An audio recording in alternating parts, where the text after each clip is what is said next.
OBC वर्ग है उसका एक बड़ा ही जो वर्चस्व है वो मध्य प्रदेश में रहा है। वहीं अगर हम छत्तीसगढ़ की बात करें तो छत्तीसगढ़ में ओबीसी से जो ज्यादा वर्ग है वो आदिवासियों पर फोकस रहा है और ऐसे में छत्तीसगढ़ को कहीं ना कहीं यहाँ पर साधने का जो पूरा प्रयास है वो किया गया है। आप देखिए इस बात से अनुमान लगाया जा सकता है कि अगर छत्तीसगढ़ में आदिवासी फेस को मुख्यमंत्री बनाया गया है तो जाहिर सी बात है कि मध्य प्रदेश में ओबीसी वर्ग को, क्योंकि देश के अंदर भी अगर हम बात करें तो ओबीसी वर्ग की जो संख्या वो काफी ज्यादा है, तो ऐसे में मध्य प्रदेश में ओबीसी वर्ग का जो चेहरा है वो मुख्यमंत्री बनाया जा सकता है। तो कुल मिलाकर कहा जा सकता है कि छत्तीसगढ़ में जिस प्रकार से देश के तमाम आदिवासियों को साधने की कोशिश की गई है, ऐसे ही देश के अंदर अलग अलग वर्ग को साधने के लिए जातिगत जो समीकरण है वो इस बार बिठाए जा रहे थे। वो सब संभावित नाम थे, लेकिन आज राष्ट्रीय नेतृत्व ने, प्रदेश नेतृत्व ने माननीय विष्णुदेव साय जी को विधायक दल का नेता चुना है और वो हमारे प्रदेश की अब बागडोर संभालेंगे। मुझे इस बात की खुशी है कि हमारे सरगुजा संभाग से और छत्तीसगढ़ के इतिहास में पहली बार किसी आदिवासी समुदाय के एक किसान परिवार के साधारण से कार्यकर्ता को विधायक दल का नेता चुना है, मुख्यमंत्री चुना है। अब आपको क्या उम्मीद है?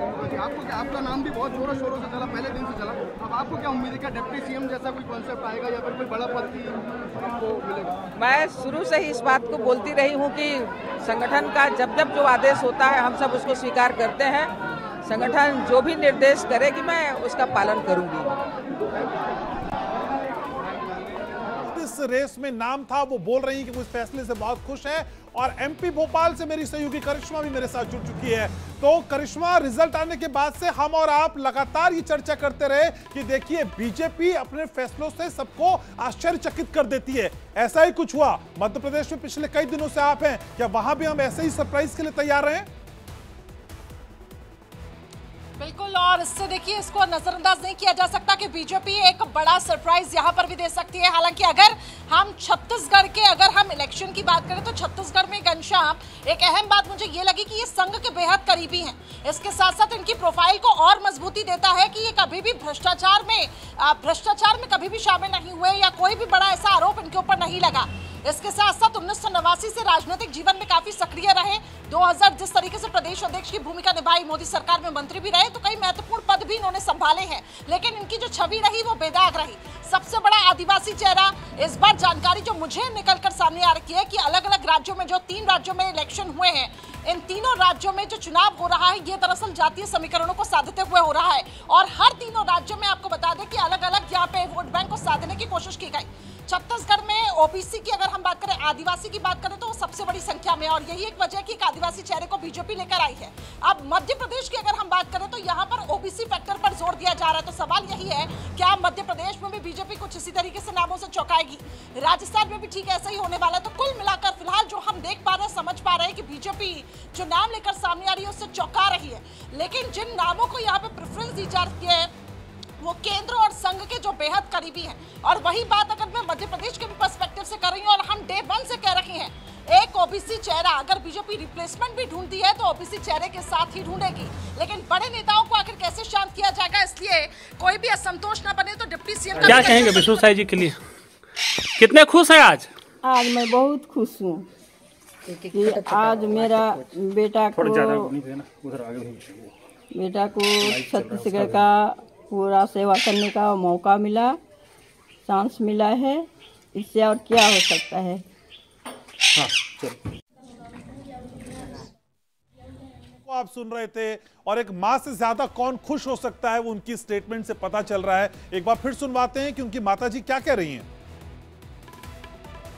तो लगातार तस्वीरें हम अपने दर्शकों को दिखा रहे हैं, रिएक्शंस दिखा रहे हैं और समझा रहे हैं कि असल में किस तरह की कैलकुलेशन हो सकती है। तो करिश्मा, आप 2024 के कॉन्टेक्स्ट में इस कैलकुलेशन को समझा रहे थे, लेकिन मध्य प्रदेश के मिजाज को अपने अनुभव के साथ समझाइए। लेकर जाएंगे। ओपी चौधरी का नाम शुरू से चल रहा था, एक दलदला चल रहा था कि यूथ के लीडर है, युवा लीडर जो प्रदेश को और बहुत आगे ले जा सकते हैं। तो क्या जिम्मेदारी ओपी चौधरी एक्सपेक्ट कर रहे हैं सर? नहीं, मैं कोई भारतीय जनता पार्टी में एक्सपेक्टेशन के लिए कोई स्थान नहीं है। भारतीय जनता पार्टी जिसके लिए जो काम और जिम्मेदारी तय करती है वो सब हम लोग पूरा करते हैं। हम लोग अपना 100% देते हुए विष्णुदेव साय जी के नेतृत्व में भारतीय जनता पार्टी के सरकार के माध्यम से छत्तीसगढ़ को एक नई ऊंचाई पर लेकर जाएंगे। पहला कार्य क्या करेगी भारतीय जनता पार्टी? जैसा कि नरेंद्र मोदी जी ने कहा है कि गरीबों के आवाज पर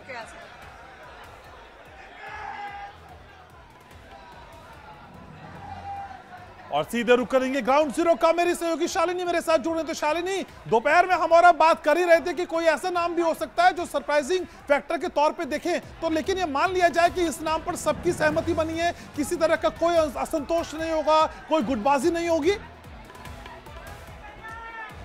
बिल्कुल, देखिए घनश्याम, हमने भी यही सवाल किया कि क्या ये कमान का फैसला था या विधायकों ने इस पर जो है वो कोई आत्मचिंतन किया, उसके बाद ये नाम सामने आया। उन्होंने साफ कहा कि जितने भी विधायक यहाँ पर इस बैठक में मौजूद थे उन सभी ने एक साथ जो है इस नाम पर मुहर लगाई है। और अभी भी आप देख सकते हैं मेरी मौजूदगी वहाँ पर है जहाँ पर आज जो बैठक हुई है वो यहीं पर हुई है। और यहाँ पर आप देख लीजिए विष्णुदेव साय का नाम जैसे ही सामने आया उसके बाद यहाँ पर उनके सम्मान के साथ साथ उनको अधिकार दिया गया है निर्णय लेने का, तो छत्तीसगढ़ उनके नेतृत्व में आगे बढ़ेगा। ट्राइबल होने के अलावा और क्या फैक्टर रहे विष्णुदेव जी? उनके फैक्टर हैं कि वो पूर्व केंद्रीय मंत्री हैं, सांसद हैं, विधायक रहे हैं और इसलिए उनको योग्यता के आधार पर मुख्यमंत्री बनाया गया। सर, जैसा आप लोग कहते थे कि इलीगल एंक्रोचमेंट और रोहिंग्या जो इलीगल माइग्रेंट है उसके ऊपर कार्रवाई है, तो अब क्या लाइन ऑफ एक्शन? वो कार्रवाई जारी रहेगी।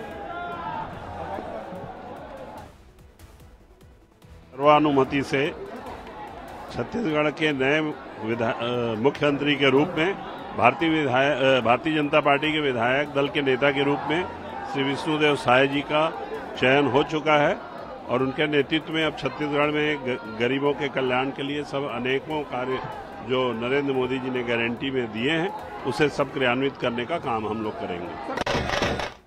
तो बड़ी खबर, बड़ी तस्वीर और बड़ी तैयारी इंडिया डेली लाइव की। करिश्मा मेरी सहयोगी, जितेंद्र और पीयूष लगातार बने हुए, शालिनी भी ग्राउंड जीरो पर डटी हुई है। तो करिश्मा, जो हम तस्वीरें दिखा रहे हैं और जो फीडबैक आ रहा है उसके बाद ये समझा जा सकता है आदिवासी चेहरा होने के साथ ही संघ का करीबी होना भी एक इंपॉर्टेंट फैक्टर रहा। बिल्कुल, और यही हम कह रहे हैं कि जो आला कमान की पसंद हो। और मध्य प्रदेश में भी अगर हम देखें तो मध्य प्रदेश में जो आला कमान के बेहद करीबी हैं, जो पसंद है, उसी नाम पर मोहर लगेगी। जातिगत फैक्टर्स को भी साधा जा रहा है, लेकिन वो नाम भी जो विवादों में न रहे और 2024 में बीजेपी को यहाँ पे जीत दिला पाए। हालांकि आप अगर मध्य प्रदेश में देखेंगे तो लाडली लक्ष्मी योजना, जो कि सीएम शिवराज सिंह चौहान की योजना है, इसको लेकर बहुत यहाँ पर प्यार भी उनको मिला और यही एक वजह है कि सीएम शिवराज सिंह चौहान ने यहाँ से जीत हासिल की। लेकिन अगर हम 2024 की बात करते हैं, अगर बीजेपी एक्सपेरिमेंट करती है छत्तीसगढ़ के अगर हम लिहाज से देखें तो बीजेपी यहाँ पर जो चेहरा लाएगी वो रिप्लेसमेंट के तौर पर एक जातिगत फैक्टर्स को देखते हुए ओबीसी चेहरा, क्योंकि मध्य प्रदेश में ओबीसी वोट बैंक को साधना इस वक्त बीजेपी के लिए बहुत जरूरी है। और 2024 के लिए अगर एक्सपेरिमेंट बीजेपी करती है तो आखिर वो चेहरा कौन सा होगा।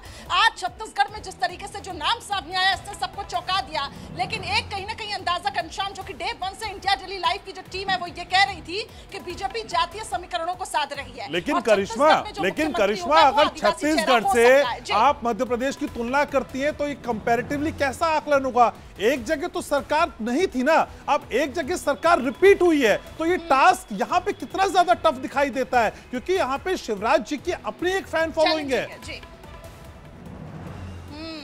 बिल्कुल, आपने ठीक कहा और ये बहुत चैलेंजिंग है बीजेपी के लिए और यही एक वजह है कि क्या बीजेपी एक्सपेरिमेंट के मूड में है कि नहीं। हो सकता है कि शिवराज सिंह चौहान को आगे पहले प्रोजेक्ट किया जाए लोकसभा चुनावों तक और उसके बाद बीजेपी कुछ एक्सपेरिमेंट करे, क्योंकि जनता उस चेहरे को एक्सेप्ट भी तो करे, ये भी तो एक इंपॉर्टेंट पॉइंट है। क्या बीजेपी ने इसके लिए कुछ अलग से रणनीति सोची है? लेकिन जो चर्चाओं में नाम इस वक्त मध्य प्रदेश से निकलकर सामने आ रहा है वो महाराष्ट्र का भी आ रहा है। ज्योतिरादित्य सिंधिया संघ के बेहद करीबी हैं, आला कमान की भी पसंद माने जा रहे हैं, यूथ चेहरा भी है। अगर बीजेपी को कुछ चेंज करना है, यूथ लीडरशिप को अगर बीजेपी को बढ़ावा देना है तो ज्योतिरादित्य सिंधिया भी वो नाम हो सकते हैं। और अगर ज्योतिरादित्य सिंधिया को अगर हम देखें तो उनकी जो इमेज रही है अब तक की, उनकी जो बॉडी लैंग्वेज रही है वो भी काफी ज्यादा कॉन्फिडेंट दिखाई दिए हैं। और हो सकता है कि मध्य प्रदेश में बीजेपी अगर कुछ ट्रांसफॉर्मेशन की सोच रही हो तो एक यूथ लीडरशिप के साथ सोच रही हो जिसे लीड करेंगे ज्योतिरादित्य सिंधिया।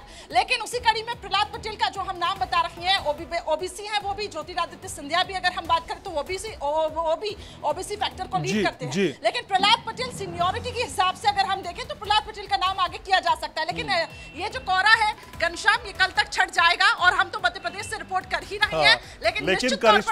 लेकिन करिश्मा मुझको ऐसा लगता है कि जब हम और आप दोबारा बात कर रहे होंगे तो ये कोई नया चेहरा हमारे आपके सामने होगा और फिर हम कहेंगे देखिए करिश्मा ये क्या हो गया, फिर उसके साथ कई नई थ्योरीज फ्लोट होंगी, इसमें हम चर्चा करेंगे। आपके चेहरे की मुस्कुराहट करिश्मा बता रही है कि शायद कुछ ऐसा ही मध्य प्रदेश में होने जा रहा है। लौटूंगा आपके पास, पीयूष भी हमारे साथ मौजूद है। पीयूष, एमपी को लेकर किस तरह की खलबली, किस तरह की हलचल, क्योंकि छत्तीसगढ़ तो क्लियर हो गया लेकिन अब मध्य प्रदेश की हलचल की बारी है जिसमें करिश्मा भी नजर डाल रही थी, तो यहां पे क्या हो सकता है?